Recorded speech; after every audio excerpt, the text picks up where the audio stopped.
எங்கடி மினிக்கிட்டு போற? Super market போற அத்தை. ஏண்டி உனக்குலாம் வெக்கமாவே இல்லையா? நீ எல்லாம் ஏண்டி உயிரோட இருக்க? நீ இனிமே கர்ப்பமே ஆக மாட்டேன்னு நேத்து டாக்டர் செக் பண்ணி சொல்லிட்டார்ல. இன்னும் எங்க வீட்ல உட்காந்துக்கிட்டு ஏண்டி உயிரை வாங்கிட்டு இருக்கற?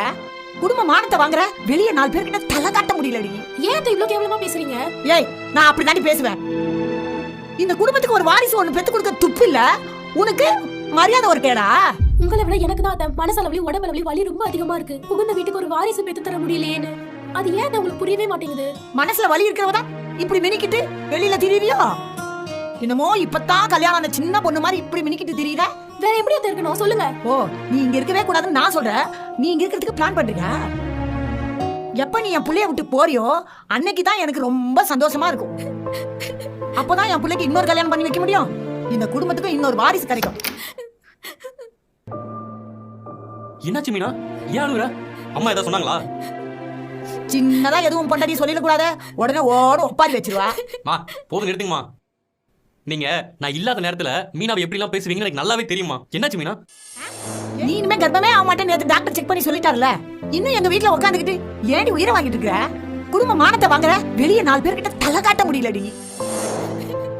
மா என்னமா மீனாவை இப்படி கஷ்டப்பட்டிருக்கீங்க? உங்களுக்கு எல்லாம் மனசாட்சியே இல்லையாமா? நீங்களும் ஒரு பொண்ணு தானமா? டேய், எல்லாம் உன் நல்லதுக்காக தான்டா சொல்றேன். மா நீங்க மத்தவங்க கிட்ட எப்படி சுருக்கு சுருக்குன்னு பேசுவீங்கன்னு எனக்கு சின்ன வயசுல இருந்தே நல்லா தெரியும். இங்க பாருங்க, மீனா சந்தோஷமா இருந்தா தான் நானும் சந்தோஷமா இருப்பேன்.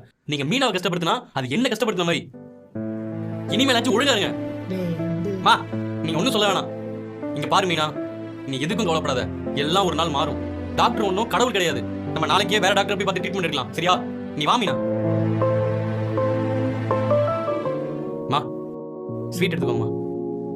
என்னடா ஆபீஸ்ல எதனா ப்ரமோஷனா? ஆமா உங்களுக்கு. எனக்கா? என்னடா சொல்ற? ஒண்ணும் புரியலையே. நீங்க பாட்டியாக போறீங்கம்மா.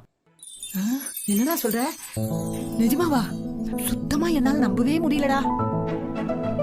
மா உண்மையாதாம்மா சொல்றேன். நீங்க பாட்டியாக போறீங்கம்மா. எடுத்துக்கோமா.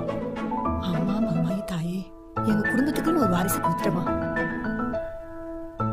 அப்புறமா நானும் மீனாவும் குழந்தை பிறகு வரைக்கும் தனி கொடுத்தன போல முடிவு பண்ணிருக்கோம். ஏண்டா? எதுக்காகடா?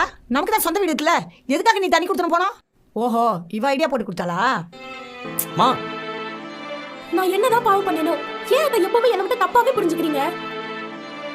ஆனா ஒண்ணு, எனக்கு குழந்தை பிறந்தாலும் சரி இந்த வீட்டுல மரியாதை கிடைக்காதுன்னு எனக்கு நல்லா தெரிஞ்சு போச்சு. ஏன்னா நீங்க என்ன ஒரு மனுஷியா கூட மதிக்கல அத்தை.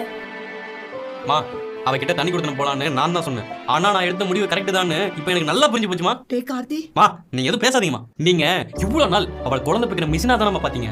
என்னைக்காச்சும் ஒரு நாள் அவளை மனுஷியா பாத்துருப்பீங்களாமா? நீங்க பண்ண தப்புக்கு நீங்க தண்டனை அனுபவிங்கம்மா. நாங்க கிளம்புறோம். வாமினா. டேய் வேணா